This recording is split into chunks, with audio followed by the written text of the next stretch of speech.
Hello, my random viewers, and welcome to Randomly Offensive. Today, we will be continuing Genetic Blessings in Part 3, Chapter 1. And if you had missed the previous parts or the previous chapters, I will have Part 1 and Part 2 in their own sort of playlist, linked right here, right now, at the tip top of this video. If you want to clickety on them, go right on ahead. And now we are going to continue with Part 3, Chapter 1 of Genetic Blessings. Vince is finally getting to relax and be a part of his newfound family as he hangs out with the likes of Jasmine, Al, and Alex, trying to get his mind off of everything that's about to happen, knowing that this is going to be his final night with the Chief standing outside the hideout, waiting to enter, knowing that Vince is about to start a war, and knowing that Vince has been granted the God Orb. The Chief must do whatever it takes to ensure that this war does not happen, and to ensure that humanity will never have the opportunity to become eradicated, and he must prevent that outcome at all costs. And so, the Chief begins to open the door, and at the very second that his foot enters the threshold of the hideout, he is then tackled by a very large man. As he's slammed into the ground, he looks above him to see the 9-foot giant Zorg, with the small man, his friend Lance, standing on his shoulders, smiling down upon him. With the loud commotion coming from the doorway, Jasmine, Al, and Alex quickly rise as Vince slowly lights a cigarette and stands up, putting his hand out to all of them. "Do not worry. I'm sure it's nothing, but I will go check it out. You guys relax for now," says Vince as he walks to the door, knowing exactly what is about to happen. As he looks at his phone with all the contacts of Zorg, Lance, Howard, and Abraham, he sends them the signal to engage and to protect him and his family while he enjoys his final night, and gently closes the door as he stretches his hand out and covers the entire hideout with his golden force field as it surrounds the hideout. He then gives it one simple push as he sends a pulse through the building, creating a sound absorption within his force field so that Al, Alex, and Jasmine will not hear any of the commotion coming from outside and can just relax for one final night as he looks at his friends who were laughing and enjoying themselves. He walks back to the kitchen and sits down to prepare himself to lose once again to Al in these simple board games, with Vince knowing that this is going to be his final night. The Chief is out looking at Zorg with Lance on his shoulder. "Well, kind sir, how are you doing today? I was hired to take you out, or at least try to, and we're gonna try. So, my name's Lance, this is my buddy Zorg, and I hope you've come prepared, old man." Lance is not responded to with words, however, but instead a strike from the Chief as the Chief punches Zorg in the chest and creates a large burst of air between his fist and the chest of Zorg, sending Zorg and Lance flying backwards. The Chief quickly rises. "I would have suspected that Vince had recruited help. However, there is no way you and your giant friend stand a chance against me, so I will give you one final chance. Walk away, or make this your final resting place, says the chief, right as the air echoes with a gunshot and a bullet strikes the skull of the chief, knocking him down, with the bullet bouncing off of the skull, leaving a large wound and splitting the skin upon the chief's head. The chief quickly looks in the direction of the gunshot and sees Howard standing in the distance with the rifle pointing directly at him. The name's Howard, kind of an organic name, kind of a dumb name, but I've grown attached. Old man, I'm afraid that you are going to have to take on more than that small gentleman and his giant retard. You are also going to have to take me out as well. So, are we going to dig it on down, or are you going to talk? Says Howard, with the chief rising, getting angry. Well, this is unexpected, says the chief, with Abraham, Vince's old friend, walking along the right side of Howard. Yes, I would say it is quite unexpected. However, Vince needs our help, and we are obliged to help. Very well, responds the chief as he pops the knuckles on his fingers. If you guys want to take me on, I suppose it wouldn't hurt to have a warm-up before confronting Vince, says the chief as he begins walking towards the four of them, with Abraham looking at Howard and then looking at Zorg and Lance. All right, my dear friends. This is the day, this is the night, and this is the time that we are going to be tested at every limit. I'm not sure how familiar you are with this old man. Can it, Brennan boy? I know exactly what I gotta do, says Howard as he interrupts Abraham, putting another bullet in the chamber of his rifle and firing the gun towards the chief. However, this time, the chief creates a spool of air in front of him that catches the bullet, and with a fling of his fingers, the chief sends the bullet flying straight back to Howard, with Lance covering Zorg in metal, and Zorg reaching his hand out, blocking the bullet from barely connecting to Howard. Now, I suggest we come up with a plan. I suggest you, Westerner, listen to me, because we're not going to beat him. We can't kill him, but we might be able to cripple him, says Abraham, with Howard dropping his rifle and pulling out 2 revolvers, each fully loaded with his genetic blessing bullets.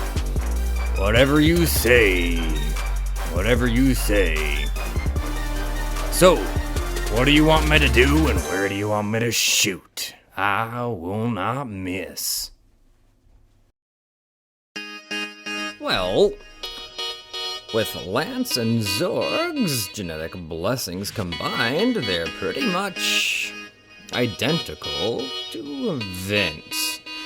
Meaning, I'm going to have to utilize them in the exact same way I would utilize my dear friend Vince.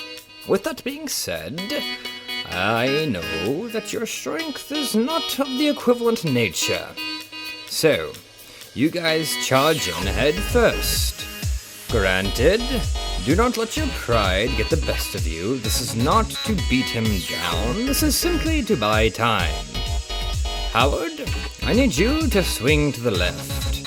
You fire those bullets at not his head, nor his neck, nor his chest, but at one kneecap. I don't care which one. Pick one, and don't stop firing bullets at that target. I will do my thing. And what exactly is that? Says Lance, with Howard nodding. Yeah, I don't even know what you do, nor do I even know if you have the strength to help us out, so I do suggest you let us in on that tidbit, because that old maniac is getting quite awfully close, a little too close for my comfort zone, says Howard, with Abraham smiling as he takes off his fedora and sets it on the ground. Don't you worry about that. You can trust me, and as a close friend of Vince, I don't think it's a good idea for you to doubt my abilities. I have earned that man's respect for a reason, responds Abraham, with Lance shrugging his shoulders and Howard doing the same. Zorg and Lance charge force and start throwing strikes after the chief. Lance turns Zorg's entire body into solid iron as Zorg delivers a massive right hook directly into the cheek of the chief, with Zorg's punch being fully stopped and frozen against the face of the chief. The chief has barely moved as the strike has done nothing to him, with Zorg continuing left hook after right hook after left hook, with each strike being stopped in the midst of its impact, with the chief standing there, taking it as if it is nothing, even though every strike that Zorg has thrown causes the ground to shake. The chief takes it, with Howard pulling the trigger on both of his revolvers, with every bullet connecting in the very same spot of the chief's right knee, with each bullet simply just bouncing off, again with no effect upon the chief, with Abraham folding his hands together as he watches this incredible display of strength. Are you really that strong, my old chap? I don't believe it, not for 1 second. So, let's examine, says Abraham as he begins to squat down and further examines the fight between Howard and Zorg. As he watches close, he sees that Zorg's fists are not connecting to the cheek of the chief, but instead being frozen and stopped seconds, just inches away from his face, with what appears to be nothing more than small pools of air forming around his face, with the bullets having the exact same visual to Abraham, with the bullets barely, not even connecting to the kneecap before bouncing away from it, as Abraham sees pools of air forming around the chief's knee. Abraham then stands up as he tucks the collar of his suit. Well, that would make sense. You are not a god, nor are you all that strong. You are simply a manipulation type, and you manipulate the air around you. That is quite deadly, and if you have mastered it, you could stop us from breathing. So, you have not mastered it. You have not had the genetic blessing for as long as you claim, have you, Chief? Says Abraham, as if the chief can hear him, but he is far too far away for any of them to hear. So, I too am a manipulation type. I manipulate heat and fire, which is unfortunate since your manipulation of air could cease my abilities, says Abraham as he lights up a lighter next to him and pulls the flame away from it into his hand. I do believe it is time to get started, though, says Abraham as he forces the small flame in his hand to grow, and then splits it into two different flames and forms them into two hot fireballs in his hand as he walks closer to the chief, who is still just receiving the onslaught from Zorg and Howard. "You will fear me when this fight is over. For the few seconds you have left of your lives," says the chief as he then finally dodges one of the strikes from Zorg and delivers a massive punch to the chest of Zorg, with again a pool of air forming between his fists and the chest of Zorg, sending them both, Lance and Zorg, flying across the field, smashing through trees. With Howard still pulling the triggers on his gun, the chief then turns his sights to Howard. "Well, shoot. That ain't good," says Howard as he accidentally pulls one more trigger upon his gun, firing a bullet that is frozen in the air, covered by a spool of air around it. As the bullet begins to flip around, Abraham is now spitting distance from the chief. "My friend, I would not let that bullet launch back forth if I were you," says Abraham, with the flame balls still in his hand, catching the attention of the chief away from Howard. The flames in Abraham's hands then evaporate, with the chief raising his eyebrow. A large sum of heat then comes erupting from Abraham as he points his hand towards the bullet that the chief is holding in the air with his spool of air. And the spool of air that the chief had created on the bullet becomes steaming hot as the bullet simply melts away. "I am about to show you what it is like to take on someone who wasn't granted a super powerful genetic blessing, but instead had to adapt and turn what once was a weak ability into one of the deadliest forces you have ever managed." "Are you scared?" says the chief. "Your speech is somewhat muffled and slurred. You're not talking with the sophistication that I believe you are trying to put out," responds the chief, with Abraham ignoring the insult.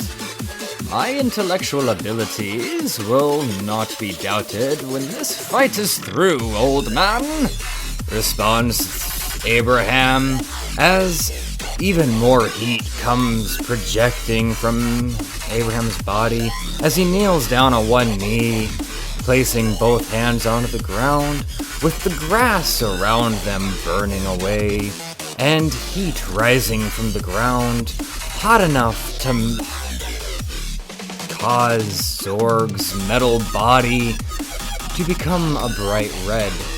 "This is not quite hot enough to cause you to melt, young man. However, it is hot enough to make his abilities deadly for him to use.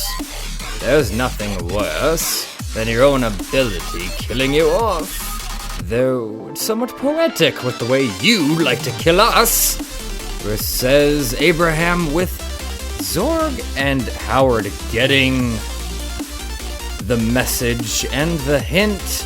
Zorg charges in once again, now covered in a steaming hot metal, as he delivers another massive punch to the chief.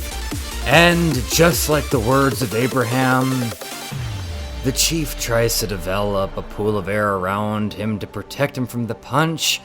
However, it begins to scald his skin, and so he is forced to release it, and throwing himself backwards to dodge the punch at the very last second, the punch grazes his chin as it sends the chief swirling down into the ground.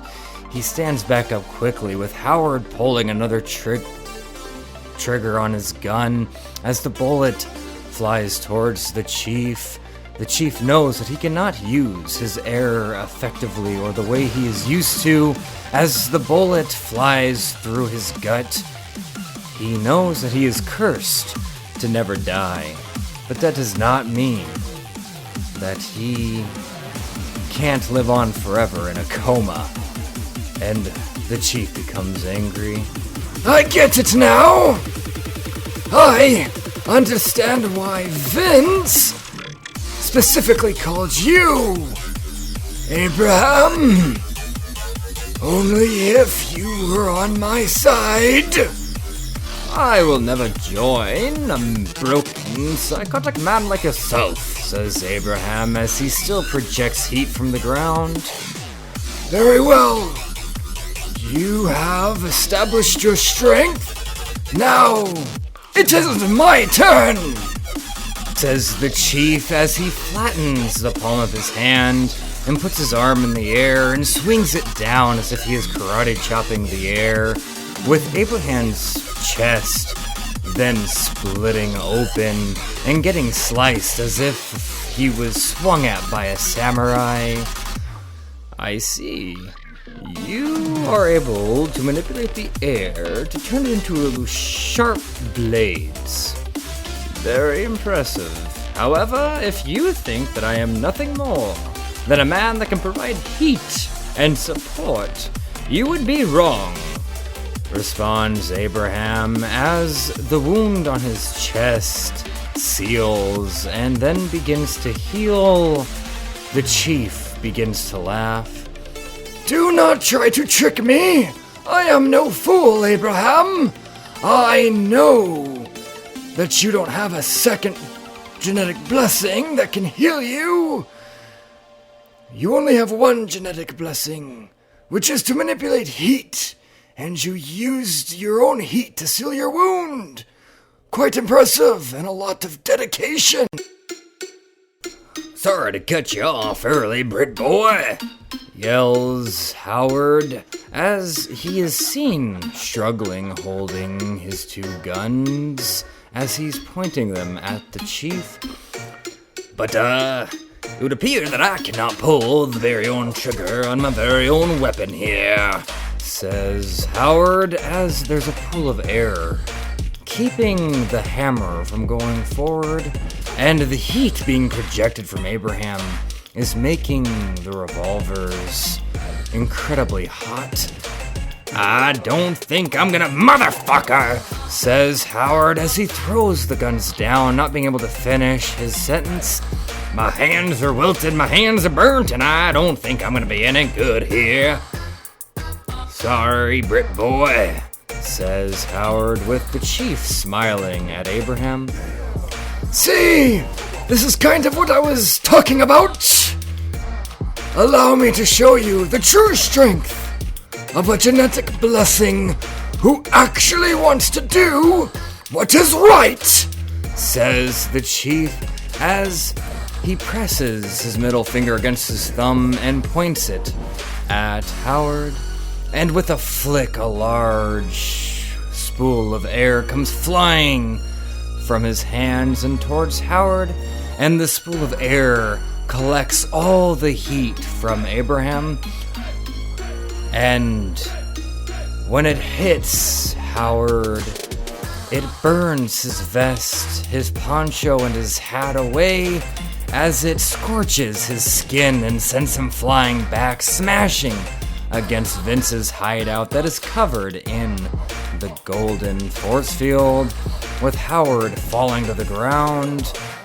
Zorg then tries to throw one more punch at the chief. However, the chief then ducks beneath the punch and rolls to the right of Zorg as he creates a spool of air around the tree, and again, using the heat from Abraham, the tree burns in the exact spot that the pool was, and as the tree begins to fall, the chief catches it with a gigantic spool of air as he launches it towards Zorg.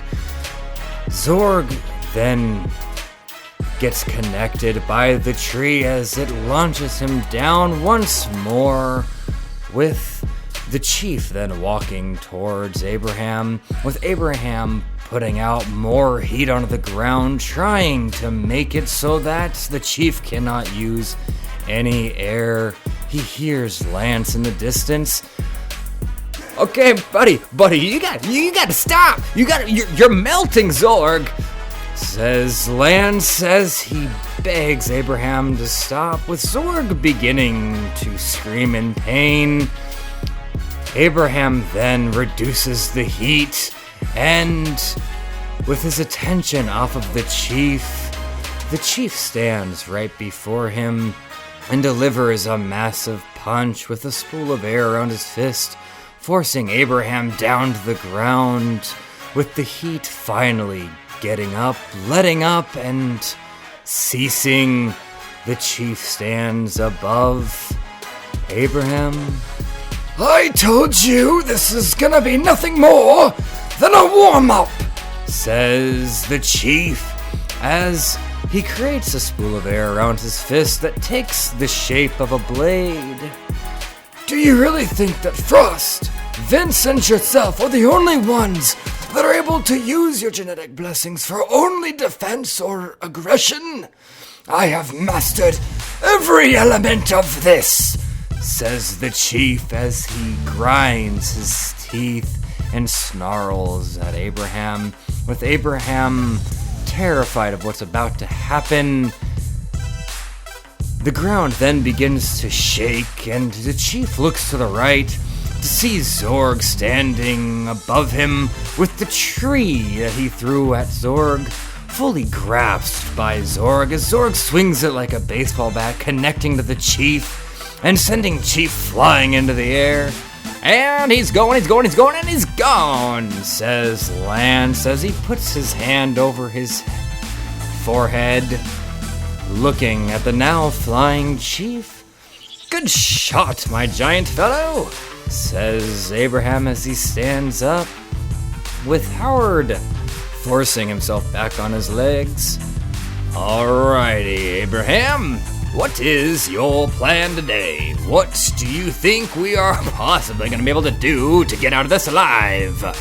Because I just don't feel too keen on dying tonight. Not so that Vince can play board games and have a nice rest of sleep, says Howard, with Abraham knowing that Zorg, Lance, and Howard do not have the context, simply runs his fingers across his mustache. My dear friend, we are hitmen for hire, and Vince has hired us to take on this old man. And that is exactly what we are going to do. And we are going to do whatever it takes, whether that means dying or surviving by the skin of our teeth, responds Abraham, while meanwhile Vince is in his hideout, playing his board games with Jasmine, Alex, and Al, getting to see them smile and laugh, with Al being his goofy self and Alex looking, for once, at ease and soft. With Jasmine looking relaxed and not being forced to choose whether or not to do what is right or necessary, but simply being able to enjoy her time with Vince, Alex, and Al, and Vince lighting up his cigarette and inhaling it slowly, knowing what Abraham, Howard, Zorg, and Lance are being forced to go through simply so that he can have this selfish moment, begins to feel weak, but he is not ready to say goodbye, and he knows deep in his heart that the second he walks out of that threshold, walks out of that door with the God Orb, he will no longer be around his friends, and regardless of if whether or not it's him or someone else with the God Orb, one of them will no longer be around after tonight. One of them will no longer be able to smile. And so Vince continues pretending like everything is okay and putting on a happy, carefree face so that Alex, especially Alex, Jasmine, and Al can too just enjoy one more night. Abraham, Zorg, Lance, and Howard try to come up with a plan, a strategy to defeat this immortal genetic blessing with the small amount of time that had been given to them by Zorg flinging the chief. And as they are strategizing, Lance then begins to feel pressure form around his shoulders as he is lifted into the air. He quickly forms himself with his metal as he covers his body in iron. "No, dear boy, do not do that!" screams Abraham. However, it's too late as a pool of air surrounds Lance.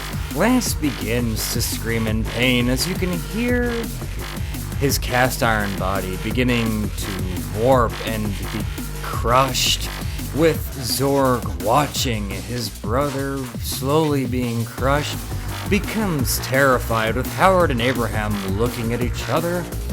"What the hell do we do?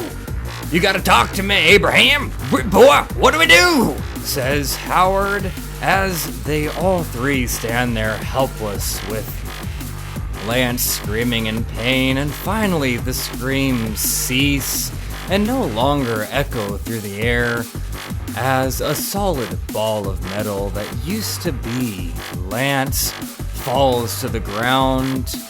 Zorg, now no longer covered in his brother's protection, sees his brother as nothing more than recycled trash lying on the ground, with the chief walking closer to them.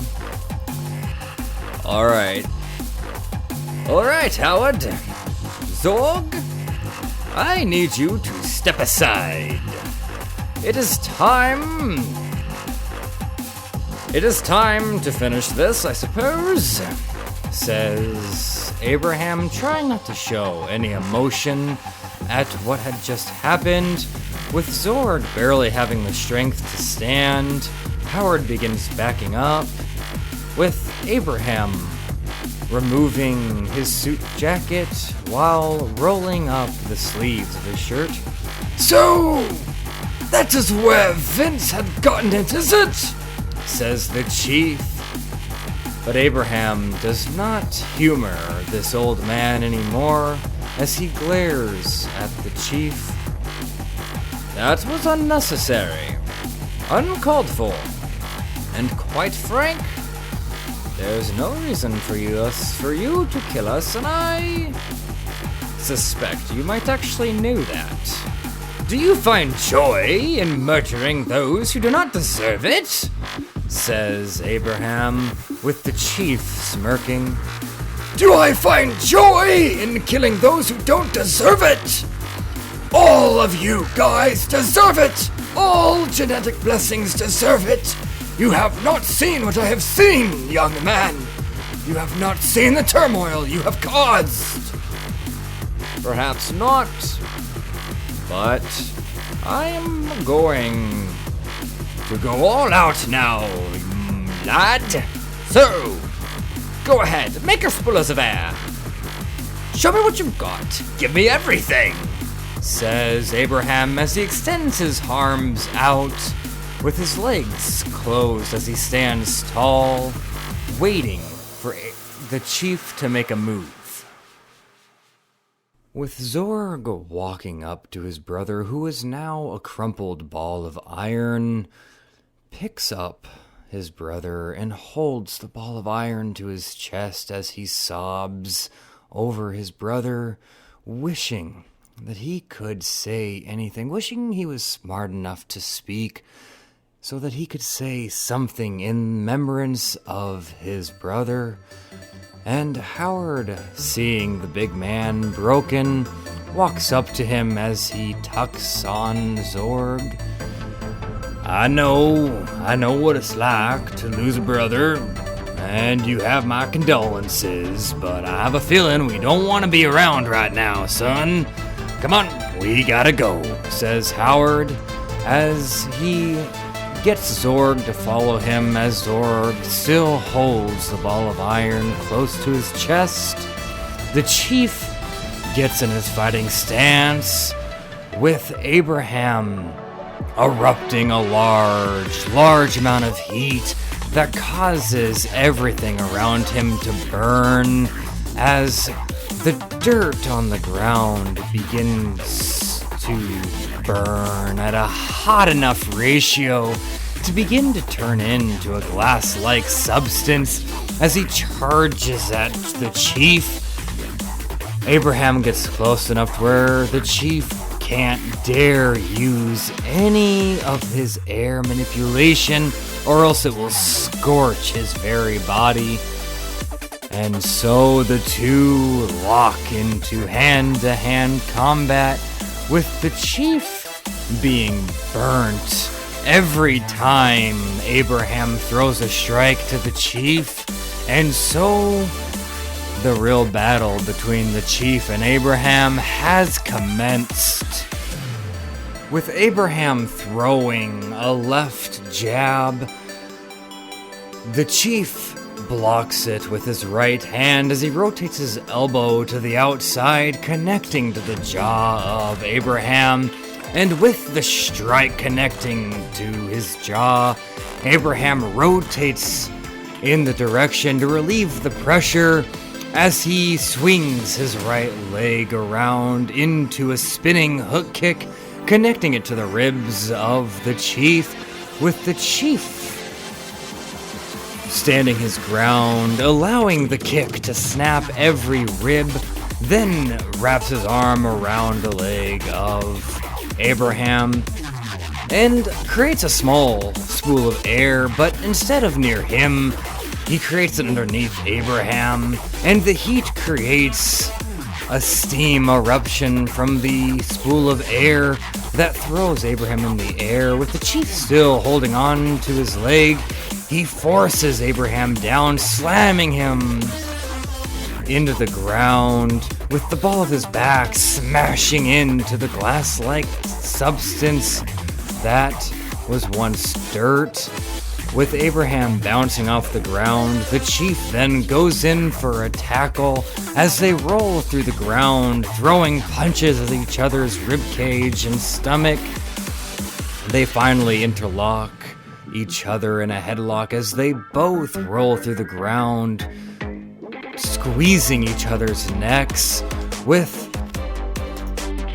the chief deciding that the burns will be worth it, for he cannot die, creating a spool of air around him to allow more pressure around Abraham's neck, and Abraham erupts more heat from his body, trying to burn the chief as they interlock and continue squeezing each other's necks. The chief finally creates a spool of air between them, and the heat causes the spool of air to ignite in a flame of oxygen as it blows up in a massive explosion, separating the two of them as they fly from each other, with Abraham rolling across the ground, with the chief rolling the other direction.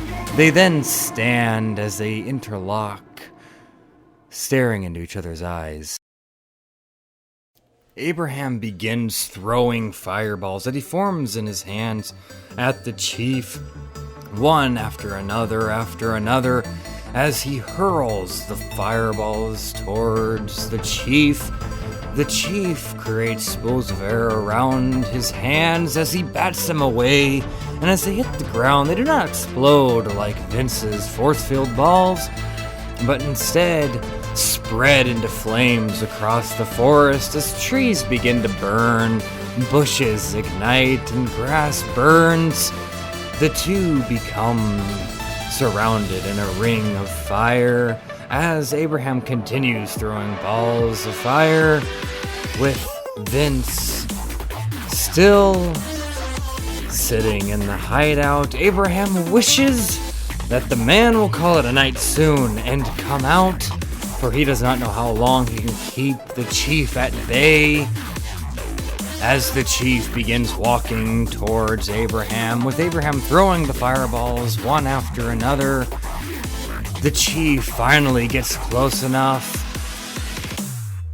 to where when Abraham throws a fireball, the chief catches the wrist of Abraham, with fireball flying past the two of them, and the chief, without using a spool of air, but only the knowledge he had collected over the thousands of years being around, shoves two fingers into the windpipe of Abraham, and then curves them so that they wrap around the chest cavity of Abraham, with Abraham grunting in pain, with his eyes growing as he realizes that the chief may have been holding back this entire time. The chief then delivers a massive headbutt, snapping the nose of Abraham, with blood dripping down, covering his mustache as it drips off his face. The chief then creates a spool of air around the palm of his hand, shooting Abraham across the field, with the chief then shooting a pulse of air behind him, launching him towards Abraham, not allowing them to create any distance. With one more tackle, the chief slams Abraham to the ground. As he begins slamming his fists and his elbows down towards Abraham, Abraham is igniting so much heat that no normal mortal man would be able to walk near it without scorching alive. However, the chief has managed to create a dome of air around them that, beknownst to Abraham, is reducing the amount of heat that can conflict inside the dome as the chief continues pounding on Abraham. The door finally swings open from Vince's hideout as Vince begins to walk towards the chief, holding a box. The chief looks at Abraham, who is unconscious, as the chief stands. So, you have finally decided to stop hiding away. You have come to save your friend, have you?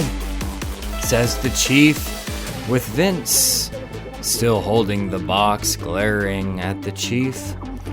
You have no idea what I am finally ready to do, says Vince. For only moments before, Al, Jasmine, and Alex had finally decided to call it a night, having no idea what has been going on outside the hideout. With Jasmine retiring to the bedroom, Vince walks up to Al. Al, I was sure that you were going to only bring harm to Jasmine. I was positive you were only going to hurt her the same way I did. But now I know that is not the case. And it was a pleasure meeting you, says Vince as he gives Al for the first time a large hug, with Al being confused. Yeah, I don't have any intentions on it, man, says Al, as he pats Vince on the shoulder and heads to his bedroom. Alex looks at Vince. It's time, isn't it? You're gonna do it, aren't you?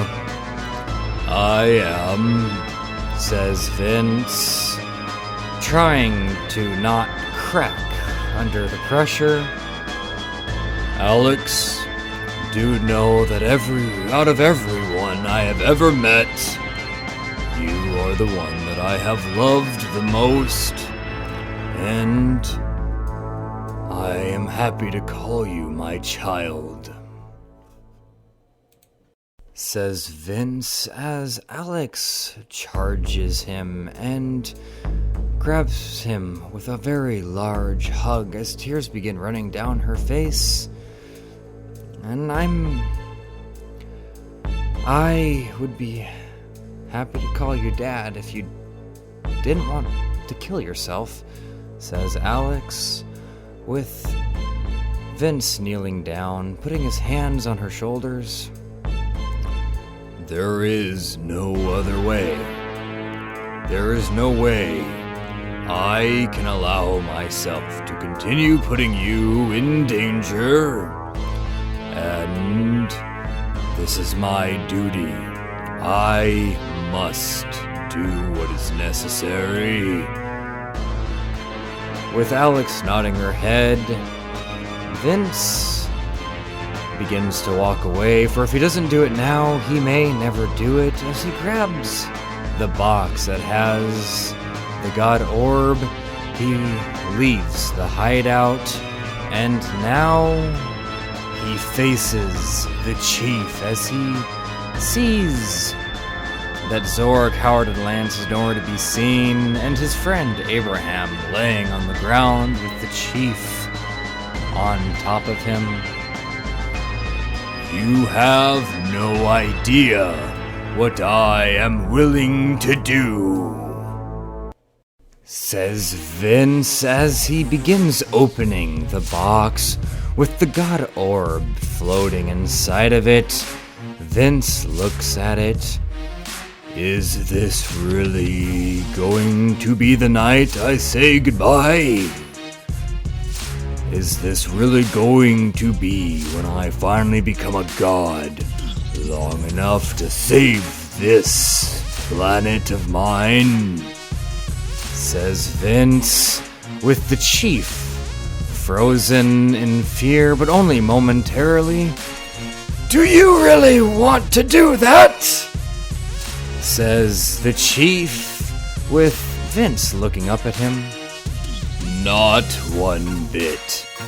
I don't want any of this, you piece of shit.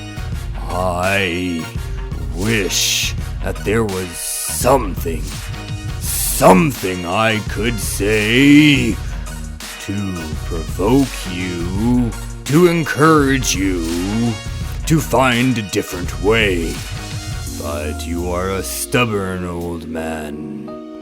You will never stop killing my kind. You will never stop slaughtering the innocents. And so you have forced me to do this, and everything that happens from this point on is your fault," says Vince, with the chief creating a large windstorm. I will not allow you to obtain that. I will not allow you to absorb that. "Well then, be quick." And that is Genetic Blessings Part 3, Chapter 1, and I will be continuing it in Part 3, Chapter 2. If you have made it this far, thank you very, very much.